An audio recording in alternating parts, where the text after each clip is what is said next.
各位朋友，這個世界呀，可以說是礼崩樂壞啊。作為世界最強國的美國，現在呢已經是不裝了，赤裸裸的對外宣布這個世界就是弱肉強食，胜者為王。那麼美國呢，現在这個以做海盗為榮。你看看川普天天說我又搶了誰的石油，我又扣了誰的这個貨船，是吧？所以說礼崩樂壞的世界中尤其是被壓迫的這些第三世界的這些平民老百姓，現在呢都在盼着說中國什麼時候能把美國踢下主宰世界的這個寶座。如果是中國人主宰世界，這個世界是一個什麼樣的情況呢？埃及的一位網友就腦洞大開，他設想了，當然他這個設想好像有點悲觀，說這個中國早晚能夠替代美國，但是呢將會經過漫長的世紀的這種時間我覺得哪裡用得着那麼長時間呢？美国現在的這個情況你們也看到了是吧？都250了都那還能有幾年呢？讓我们来欣賞一下這位埃及朋友的腦洞吧。你們難道不好奇400年後一個由非白人、非西方人引領的世界會是怎樣一番景象嗎？這是一位對中國頗有研究的埃及人伊斯梅爾·巴什莫里特在外網發表的言論。在美版的自媒體平台上，他這番關於中國為何必須強大的見解獲得了2600多個高讚。這篇文章精彩絕倫，我將其翻譯出來供大家一同欣賞。我發覺大多數觀眾總是一味的熱衷於抬槓，無論我說什麼都是錯的，這似乎成了國人的一種性格特點。既然老外的話更受重視，那麼接下來視頻裡的內容都來自這位埃及網友，大家不妨仔細聽聽。我是伊斯梅爾·巴什莫里特，我是埃及人。接下來我將為大家總結一下我這個埃及觀察員對中國的整體印象。過去1年我一直在深入研究這個國家，包括它的政府、社會、歷史和轉型。過去3個月裡，我在這個網站上和數百名中國人以及反華人士交流過，傾聽了他們的所有觀點。目前我對中國的了解程度大致相當於一個不懂中文、不住在中國的人所能達到的水平，並且我已經得出了自己的結論。你們可能覺得我瘋了，但我很清醒。我看到了事實，對真相的認知堅定不移。中國吸引了眾多诋毀者、無知者和紙上談兵的所謂專家。事實上，中國是地球上最偉大的國家，相比之下，其他国家都顯得渺小而可比。到目前為止，它是當今世界最傑出、最勤奮、最有雄心、受教育程度最高、精英薈萃、技術官僚主導、最現代化、最先進、最文明、治理最完善的國家。它是自17世紀以來第一個達到如此地位的非白人、非西方國家。這個國家的決心難以言表，仿佛具有超自然的力量，沒有任何力量能夠阻止它達成任何目標。它可以設定一個看似異想天開、如同夢幻般的目標，並且能夠將其實現，而這正是它一直在做的事。40年前，中國的沖水馬桶還是奢侈品，如今他們已經擁有了自己建造的空間站。相信我，這僅僅是中國強大能力的一個小小例證。我是一個愛國的埃及人，也是中東人。然而，我坦率地承認，和中國人相比，我們就像猴子，一群愚蠢的動物。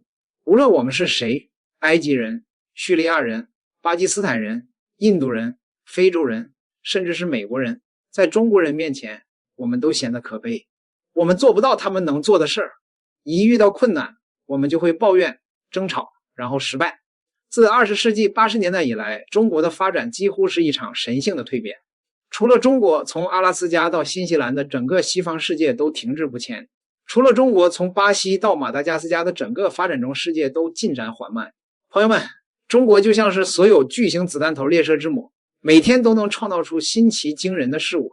和美國、大英帝國、法國、荷蘭、德國、西班牙、葡萄牙或其他西方國家不同，這些國家在過去4個世紀裡輪流成為超級大國，而中國無需壓倒任何人，也無需從他人手中奪取任何東西就能傲然崛起。中國還在獨自對抗西方世界。西方痛恨並擔憂中國的崛起，他們不敢相信自己400年來的全球霸主地位正受到挑戰。他們希望中國越發展就越能屈服於西方的影響力和領導，但這並未發生。所以現在除了核戰爭，他們想盡一切辦法要終結中國，目標就是摧毀這個國家。這就是為什麼儘管美國在過去30年裡殺害了數百萬人，把地球上的一些地區變成了地獄，但你們的電視、報紙、谷歌新聞源和社交媒體卻全天候的詛咒、譴責中國，煽動对中国的恐慌和仇恨。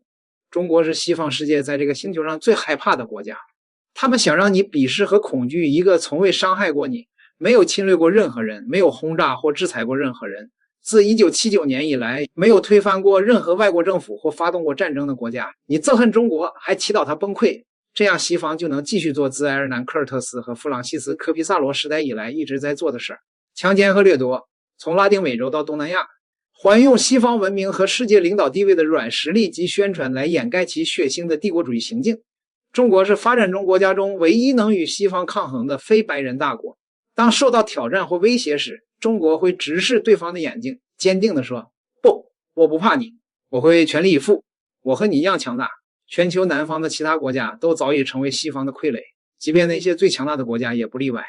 沙特阿拉伯、巴西、印度，他们的領導人忙着傾聽美國的要求，拿着紙筆記錄下來，然後說：好的，先生，我馬上照辦。公元前15世紀至公元前1000年是埃及的時代，古代屬於希臘人和羅馬人，18世紀屬於法國，19世紀屬於英國。從1945年至今，世界一直處於美國的統治之下，他們稱之為美國和平。但相信我，這其中並沒有多少和平。如果你身處歐洲或澳大利亞，或許能感受到和平，但中東呢？過去20年裡的阿富汗、伊拉克、利比亞、敘利亞、伊朗和也門呢？還有拉丁美洲呢？他們已經摧毀了世界上部分地區，這些地區毫無復甦的希望。非洲只是因為美國不感興趣才得以幸免，美國認為非洲毫無價值，整個西方都是這麼想的。但在21世紀，我們正在見證中國的崛起，距離中國成為世界上最強大的國家還有幾十年的路要走，但這將是中國的時代，任何人都無法阻擋。你可以隨意攻擊中國，詛咒它，散布謠言，制造恐慌，但事實是你的指控毫無證據，因為你是西方媒體的傀儡，受西方政府的操控。西方希望永遠占據世界領先地位，實際上中國並未受到敵人的噪音和策略的影響。現在這場愚蠢的新冷戰根本算不了什麼。從1949年到1979年的頭30年裡，中國基本上被西方在經濟和政治上封锁孤立，甚至在聯合國大會上都沒有席位。那時的中國非常貧窮，幾乎與全球經濟脫節， GDP 僅占日本或德國的一小部分，甚至難以預防饑荒，但他依然沒有屈服於壓力，也沒有接受任何命令。那他現在又怎麼會這麼做呢？中國必將成為下一個全球強國，西方對此無可奈何。第一階段，中國經濟只需以每年 4.7% 的速度增長，到2035年就能成為全球最大的經濟體。這意味着以往歷史最低 6% 的增長率都已經綽綽有餘。美國可以建立再多的基地，隨意實施制裁，承認那些根本不存在的所謂種族滅絕，但這些又有什麼用呢？中國能夠適應任何情況。中國用了10年時間，從被美國國會禁止參與國際空間站，到從零開始建造自己的空間站。要知道，美國有8000億美元的戰爭預算，800個軍事基地，13000架飛機，500艘軍艦，6000枚核武器，但它沒有中國所具備的不可戰勝的民族決心。美國修復一座橋大約需要5年時間，而中國只需要43小時，這根本無法相提並論。中國無需成為軍事超級大國或帝國，這從來就不在他的計劃之中。願上帝保佑他們，美國軍隊將繼續待在基地裡無所事事，讓政府每年耗費8000億美元卻毫無作為。與此同時，中國將繼續穩步發展。這一點美國完全忽視了，因為自里根時代以來，它幾乎沒有任何進步。如今中國的生活環境比過去5000年的任何時候都要好，而美國人在20世紀60年代達到了生活水平的頂峰，那樣的日子一去不復返了。所以，沒錯，中國將成為下一個全球大國。中國人在各個方面都遠超我們，這是一個事實，每個人都可以質疑，但沒有人能夠改變，就像進化論一樣。但與其他人不同的是，我想問，這為什麼會是個問題呢？為什麼會讓人害怕呢？為什麼這不能意味着世界最終會變得更美好呢？看看你們這些傻瓜，談論中國時，就好像它會成為下一個納粹德國。甚至我認識的許多中東人也如此愚蠢。你有沒有注意到，在過去32年裡，美國入侵或推翻了20個國家的政府？你知道嗎？你以為僅僅因為碧昂斯、權力的遊戲、Snap/CAT 和其他美國文化輸出就能忘記這一切，就能裝作這一切沒有發生？現在也沒有再發生嗎？你們會說，但是我很害怕，中國又大又壞，因為美国給我灌輸了很多關於中國的恐怖報道。即便你沒有看到任何實體，無法舉例說明中國攻入別國或顛覆他國政權的情況，甚至在地圖上都找不到香港的位置，也說不出所謂恐怖活動的任何細節。但美国国務院和他的媒體卻告訴你中国很壞。哇！即便在非白人的非西方國家，也有数百萬人輕信西方扭曲的恐怖報道，這些報道讓他們對中国充滿擔憂。想象一下典型的西方人是多麼盲目。無知並不能阻止偏見和轻信，這就是大多數憎恨中國的人的寫照。就像孩子們被嚇唬說有妖怪，只是為了讓他們更聽話。你難道不想看看400年後一個由非白人、非西方人領導的世界會是什麼樣子嗎？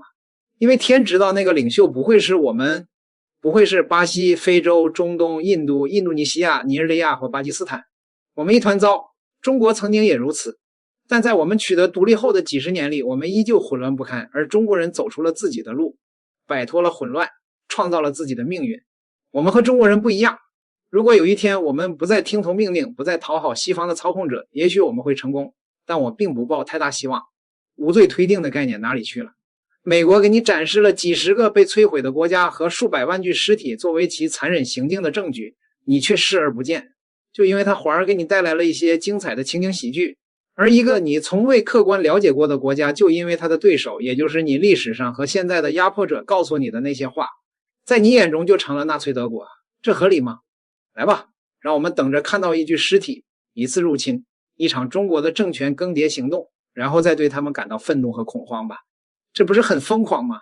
我們已經見識了美國幾個世紀的恐怖行徑，但我們仍然只是對美國有所懷疑，即便殘酷的真相顯而易見。對我而言，我認為中國是一種希望，希望一個遭受過殖民、殘暴、原始和屈辱的國家能夠超越過去，不再軟弱，以鋼鐵般的決心白手起家，重建自己，變得強大起來，不再被西方踐踏。希望一個非白人、非西方國家能夠深入挖掘自身潛力，找到解決自身問題的方案，證明盲目相信西方的指導是不必要的。這證明，如果我們能像中國人那樣去做，我們將不會受到限制。想象一下，在這個世界上，美國、法國、英國、澳大利亞並不比烏茲別克斯坦或巴拉圭更重要。世界法院的總部可能設在吉隆坡，世界銀行可能設在新德里，聯合國可能設在雅加達，國際貨幣基金組織可能設在開羅。這是一個擺脫了美國銀行體系和美元儲備貨幣控制的世界。這樣，華盛頓就不能再對其他200個國家指手畫腳，規定誰可以進行貿易，誰不可以進行貿易。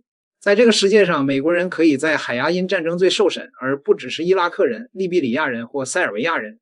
在這個世界上，我們不會一聽到非西方國家研制的疫苗就暗自嘀咕，哦，這肯定是毒藥。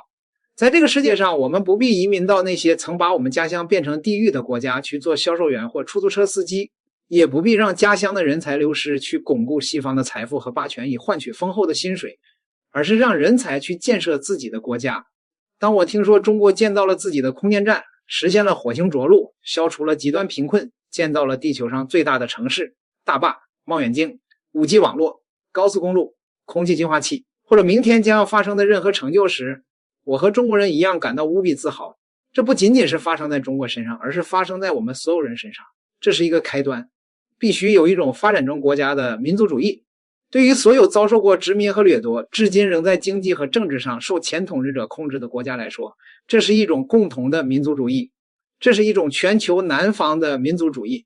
我們太分裂，太受洗腦，太愚昧和軟弱。我們中的大多數人仍然崇拜那些摧毀我們的國家。我們外表是非西方的，內心卻是西方的。我們憎恨、害怕並相信關於我們中唯一一個成功國家的所有謊言。我們成群結隊地離開自己的國家，只為了在西方創造更好的生活。你想在西方統治的地球上再生活400年嗎？如果你想，那就繼續你現在的做法。但我不想了。你知道，如果美國邪惡的願望成真，如果他的全球霸權真的讓中國崩潰，我們所有人會面臨什麼嗎？什麼都不會改變。我們將永遠重複現狀，變本加厲的奴役、資源掠奪、軟弱腐敗的政府、新殖民主義、入侵、政權更迭、制裁、苦難。我們不是已經見識過了嗎？利比亞、古巴、委內瑞拉、南斯拉夫、白俄羅斯、伊拉克、伊朗、越南、蘇聯、安息吧。看在上帝的份上，甚至連法國和日本也未能幸免。當其他國家對美國說不，或者只是變得太強大、太善於公平競爭時，美國會怎麼做？它會像捏死蟲子一樣將這些國家碾碎。日本是一個西方式的民主國家，到處都是美國軍隊，有一部美國編寫的和平憲法，幾乎沒有自己的軍隊，還有極端親美的政府和民眾。然而，當它在80年代眼看要成為第一大經濟體時，仍然被美国摧毀了。印度人真的認為，如果中國倒下，印度就能成為大國吗？難道他們不覺得一個強大或富裕的印度會立刻成為美國同樣卑鄙手段的受害者嗎？別開玩笑了。我記得10到15年前，當時中國還相對貧窮和落後，布什和奧巴馬會像談論天鵝一樣甜蜜地談論中國。2015年底，中美領導人愉快共进晚餐，奧巴馬稱中國是美國的重要夥伴，並表示美國歡迎中國的崛起，全是假話。而2015年底，拜登擔任副總統時，憤怒地斥責一名記者，只因為記者說他和中國是老朋友，美國已經撕下了面具。中國成功了，他本不該成功，所以現在他必須被打倒。5年时间能有多大变化啊？中国從關鍵的合作夥伴變成了头號威脅。我們應該幫助和支持中國不斷攀登頂峰，在他經受住西方帝國主義的新冷戰時，給予他堅定的聲援。這已經持續了漫長的400年。中國是第一個接近全球地位的非西方國家，它就像貧困家庭中第一個考上大學的孩子。這就是我們的國際大家庭。相信我，當中國登上頂峰時，它不會重蹈法國、英國或美國帝國的覆轍。沒有一個發展中國家會因為中國成為全球第一而變得更糟。這對我們所有人都有好處，所以讓我們清醒過來，行動起來吧。